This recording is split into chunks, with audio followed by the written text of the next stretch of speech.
কি একটা অবস্থা, মেহমানদের সামনে মোজো ঢালতে গিয়ে আমি মোজো ফেলে দিলাম। আজ হঠাৎ বাসায় মেহমান আসছে, তো মেহমানদের জন্য আমি কি রান্না করলাম, কি খেলাম, সারাদিন কি কি করলাম সেটা আপনাদের সাথে শেয়ার করব। চলুন শুরু করা যাক। তো আমি মেহমানদের জন্য রান্না করব হচ্ছে বিরিয়ানি রান্না করার জন্য যা যা উপকরণ লাগে সবকিছু আমি এক জায়গায় করে রেখেছি। তো আমি এখন মাংসটা রান্না করব আগে। তো মাংসটা রান্না করার জন্য আমি পেঁয়াজ দিয়ে দিয়েছি কড়াইতে। পেঁয়াজটা ব্রাউন কালার হয়ে গেলে তারপরে দিয়ে দিব সব রকমের মশলাপাতি। মশলাগুলোকে দিয়ে ভালোভাবে হচ্ছে নেড়ে চেড়ে ভালোভাবে কষাতে হবে। তারপরে হচ্ছে ভালোভাবে কষানো হয়ে গেলে তারপরে আমি দিয়ে দিব একটু সস দিয়ে ভালোভাবে নেড়ে চেড়ে তারপরে হচ্ছে আমি দিব হচ্ছে একটু পানি দিয়ে ভালোভাবে আবার মশলাটাকে কষিয়ে নিব। আমি এখানে নিয়ে নিছি রেডি মিক্স বিরিয়ানি মশলা। তো এখান থেকে আমি বেশি অর্ধেকটুকু দিয়ে দিব আর কম অর্ধেক রেখে দিব হওয়ার আগ দিয়ে তারপর হচ্ছে দিব। তো এখানে আমার ভালোভাবে কষানো হয়ে গেছে। মশলাটা কষানোর পরে আমি হচ্ছে মাংস দিয়ে দিব। মাংসটাকেও ভালোভাবে নেড়ে চেড়ে ঢাকনা দিয়ে 5 মিনিট ঢেকে দিব।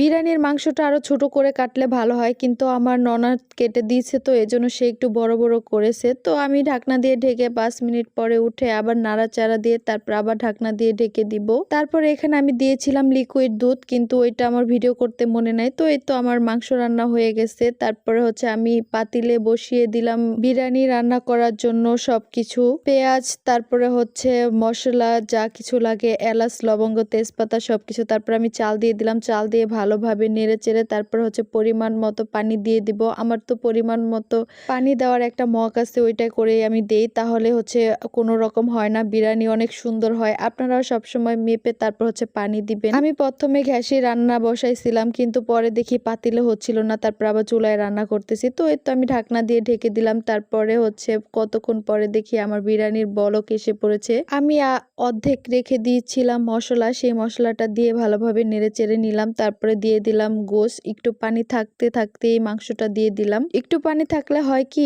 সব ভালোভাবে মিশে যায়। তারপরে দিয়ে দিব কিশমিশ দিয়ে তারপর হচ্ছে ঢাকনা দিয়ে ঢেকে থালার উপরে কয়লা দিয়ে দিব। কয়লা দিয়ে তারপরে 5 মিনিট পরে দেখি আমার বিরিয়ানি অনেক সুন্দর হয়ে গেছে। তো এই তো আমার বিরিয়ানি রান্না ডান। এখন হচ্ছে আমি বেড়ে নিচ্ছি সবার জন্য। বিরিয়ানি হচ্ছে লেবু দিয়ে খাবো, কারণ আজকে শসা আনতে আমার হাজবেন্ড ভুলে গেছে, ভাবছিল যে বাসায় আছে এই জন্য ও আনে নাই। তারপরে নিয়ে আসছিল কোক। তো আমি হচ্ছে কোক ঢালতে গিয়ে সব কোক তো আমার উপরে ফেলে দিছি। কি একটা অবস্থা। যাই হোক, তো আমার জামাই বলতেছে তোমার বিরিয়ানিটা অনেক মজা হয়েছে, তোমাকে একটা বিরিয়ানির দোকান দিয়ে দেই, কেমন হবে বলো। বলতেছে তুমি রান্না করবা আর হচ্ছে আমি বিক্রি করব। আমি কই হ্যাঁ ভালোই হয়, কিন্তু আসলে বিরিয়ানিটা অনেক বেশি মজা হয়েছিল। তো আমার ভিডিওটা কেমন লাগলো অবশ্যই কমেন্ট করে জানাবেন, লাইক